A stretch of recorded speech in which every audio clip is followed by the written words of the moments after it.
My name is Jonathan Dean, and I'm running for U.S. Senate quite simply because I'm terrified for my kids' futures.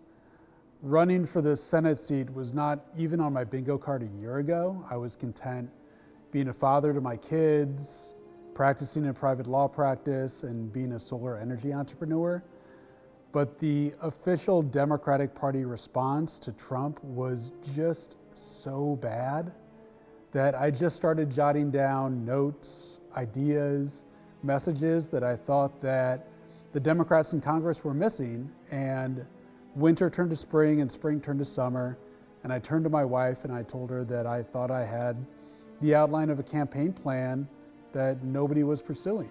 It really seems to me like Republicans are throwing our futures into a dumpster and lighting it on fire, and rather than doing anything about it, the establishment Democrats are just kind of cozying up to the fire and warming up their hands. So I just kind of said, screw it. And I threw my hat in the ring in the Senate race. And you know, the way that I see it, if we can't be heroes to our kids, then what's the point? I was looking at the Senate race and the three establishment candidates, and I just thought, I don't know why any of them are in the race. I don't know anything about them. I don't know anything about what motivates them.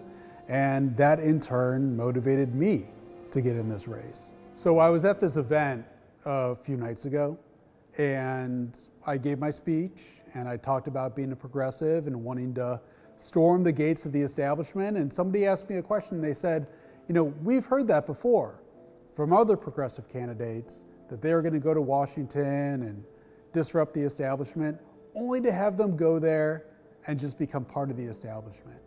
And he asked me, what makes you different? And I said, you know, well, if you look on my website, I've taken a 2-term pledge. That only means one election. That means I'm not going to be going to Washington to have a bunch of fancy dinners with lobbyists and raising money constantly. And then I said, you know, the other thing about that is that I have a life. I have kids, I have hobbies, and wasting away in the Senate is not really on my life plan. On the campaign trail, I talk about being a survivor of childhood sexual abuse for a few reasons. First, because I've been fighting bullies and abusers and gaslighters for most of my adult life, both in court and just in my everyday life. And I didn't move through all of that adversity and fight all those fights and move through all those battles just to live and raise my kids under a government that is constantly lying to us and gaslighting us on a daily basis. And he met a girl who said she was raped by Donald Trump and Jeffrey Epstein. She later had her head blown off, and officers at the scene said that could not have been suicide. No one at the Department of Justice interviewed this witness. You need to interview this witness immediately. This is so ridiculous. Also, being a survivor, I'm a beneficiary of the feminist movement, where in the 1960s and 1970s, feminists really advocated for how violent rape was. And back in the 1960s and 1970s, it was treated in some states as not even a crime. And feminists really advocated for rape to be treated as a violent crime. And they not only advocated for themselves, but they advocated for children who had been sexually abused too. And so now I carry that mantle with me today, because being able to pursue and seek justice for myself for the trauma that happened to me as a child, that is a direct benefit that I have received from the feminist movement. And so, as you can imagine, all of these Republican attempts nowadays to roll back the progress of the feminist movement. Right now, new laws banning abortion are taking effect in several states, just hours after the court overturned the landmark Roe versus Wade decision. I'm not having it. I'm a girl dad. So any attempt to roll back women's rights, like we're seeing right now from the Republicans, is just not something I'm going to sit back and watch happen. The idea of my daughter growing up with less rights than her mother is just abhorrent to me. So I started a solar energy business back about 2 or 3 years ago, and my partners and I are developing solar energy projects right here in Northern Illinois. And this is what I always say about solar energy. It's renewable, it's cheap, it's reliable, it's effective, it's gonna save consumers tons of money. Let me say that again. Solar energy is going to save everyone a ton of money. That is why Trump and the Republicans are trying to kill it. The United States will withdraw from the Paris Climate Accord. The next item here is the withdrawal from the Paris Climate Treaty.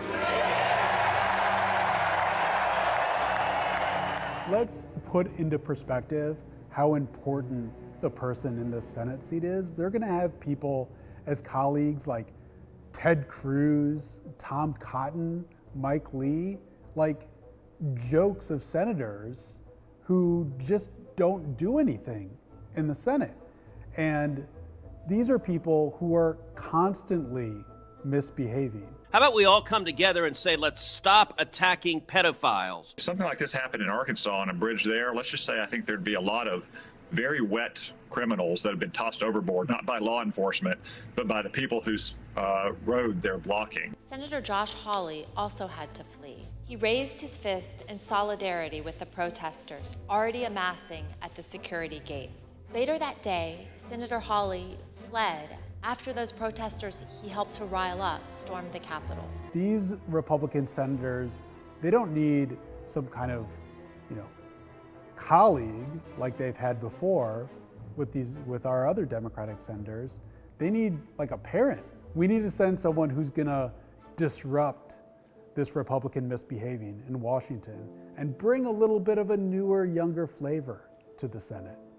Prices are going way up, wages have remained stagnant, and now regular folks, like middle-class folks, are having a hard time even affording basic necessities like groceries, affording a home, childcare, just like the basic necessities to get by in America. That's not only immoral, but it's un-American. Chicago's just a great place to live.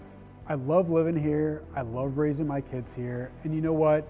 For like the past 10 years, MAGA media, Fox News, whoever it is, have tried to demonize Chicago, and our leaders have just failed to stand up for how good of a town this really is. And what I always say to all these crazy Republicans like Ted Cruz and Greg Abbott, who just love to beat up on Chicago like it's some kind of blood sport, is, you know what, okay, we're an economic engine. Maybe we stop sending like our Illinois tax dollars down to Texas.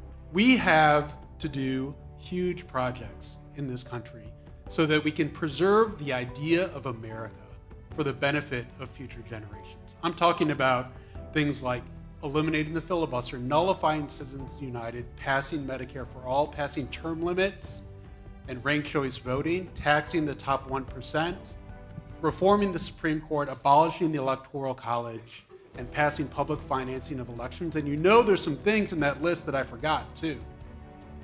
These are generational projects.